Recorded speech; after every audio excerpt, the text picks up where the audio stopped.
इससे नौकरी मिल जाएगी उनको जेल में। मोदी जी से दिक्कत है, नीतीश से दिक्कत है तो वहां जाइए ना। जिसने भी जलाई है, जो भी स्टूडेंट है, जिसको भी नौकरी चाहिए, कम से कम ये मत करे कि किसी अनजान आदमी गाड़ी चला के चल रहा। पुलिस वाले की गाड़ी को नहीं छोड़ा, देखिए दिखाइए जरा, कहाँ गए थे पार्क कर? रेलवे में गए। आप क्या करते हैं? स्टूडेंट है आप भी? बात कर लेने दीजिए ना भैया, बात कर लेने दीजिए। इतना है कि जिसने भी जलाई है, जो भी स्टूडेंट है, जिसको भी नौकरी चाहिए, कम से कम ये मत करे कि किसी अनजान आदमी गाड़ी चला के चल रहा।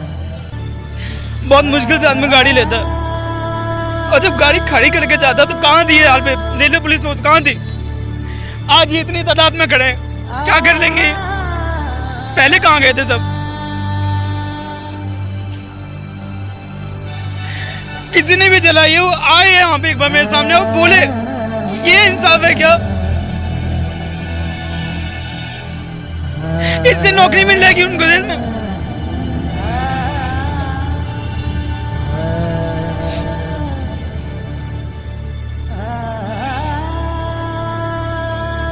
अरे मोदी जी से दिक्कत है, नीतीश से दिक्कत है तो वहां जाइए ना।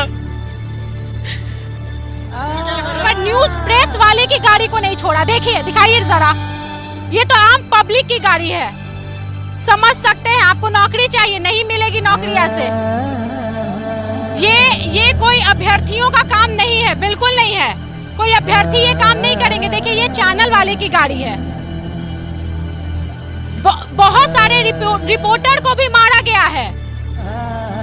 भाई अगर आप लोग की मांग है तो मांगिए, अगर आपका अधिकार है तो मांगिए, लेकिन यहाँ पर हिंसा मत कीजिए।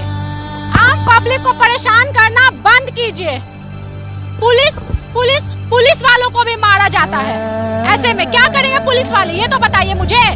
मंत्री लोग आएंगे सड़क पे, मंत्री लोग आएंगे पब्लिक की रक्षा करने के लिए सड़क पर, इन आतंकवादियों से लड़ने के लिए मंत्री सड़क पे आएंगे, मुख्यमंत्री आएंगे? नहीं आएंगे। जो यहाँ पर रक्षा कर्मी है वो लड़ेंगे। क्या करेंगे वो लोग, मुझे ये बताइए। इन लोग को तो हथियार भी बढ़िया नहीं दिया जाता, जो हथियार से लड़ सके इन आतंकवादियों से। बताइए ये कौन है? ये अभ्यर्थी है जो आम पब्लिक की गाड़ी को जला दिए। भाई के आंख में आंसू आ गया है। आप खुद बताइए कितना मेहनत करके आदमी एक एक पाई जोड़ करके सामान खरीदता है, और एक झटके में